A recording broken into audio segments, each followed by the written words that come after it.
आंतरराष्ट्रीय मंचावर राहुल गांधी यांनी देशाची बदनामी केल्याचा आरोप. इचलकरंजीत शिवसेना शिंदे गटाचे आंदोलन. शिवसेना शिंदे गटाच्या वतीने शहरात काँग्रेस नेते राहुल गांधी यांच्या विरोधात जोरदार निदर्शने करण्यात आली.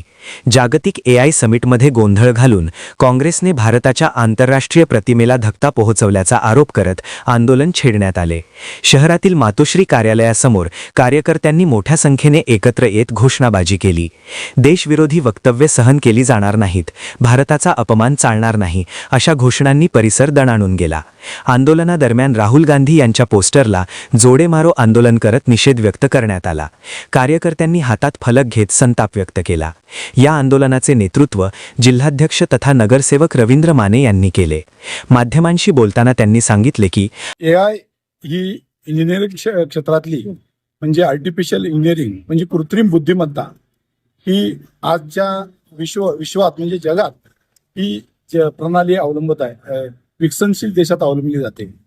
खरं तर ह्या प्रणालीमुळं शेतीपासून IT पर्यंत सगळं तंत्रज्ञान हे AI वर अवलंबून आहे. अशा पद्धतीची प्रणाली विकसित होत आहे. त्या विकसित होणाऱ्या प्रणालीला राहुल गांधी आणि काँग्रेस समर्थक जे विरोध करत आहेत त्यामुळं देशाचं नुकसान करण्याचा घाट ह्या राहुल गांधींनी घातलेला आहे. म्हणून राहुल गांधींना देशद्रोही ठरवून त्यांचा मी कोल्हापूर जिल्हा शिवसेनेच्या वतीनं या ठिकाणी निषेध व्यक्त करतो. आंदोलनात माजी नगरसेवक दिलीप मुथा, महिला आघाडी जिल्हा प्रमुख वैशाली डोंगरे, ज्योत्स्ना भिसे यांच्यासह शहरातील अनेक पदाधिकारी, शाखाप्रमुख आणि कार्यकर्ते मोठ्या संख्येने उपस्थित होते. वसुंधरा शक्ती न्यूजसाठी पत्रकार विजय तोडकर.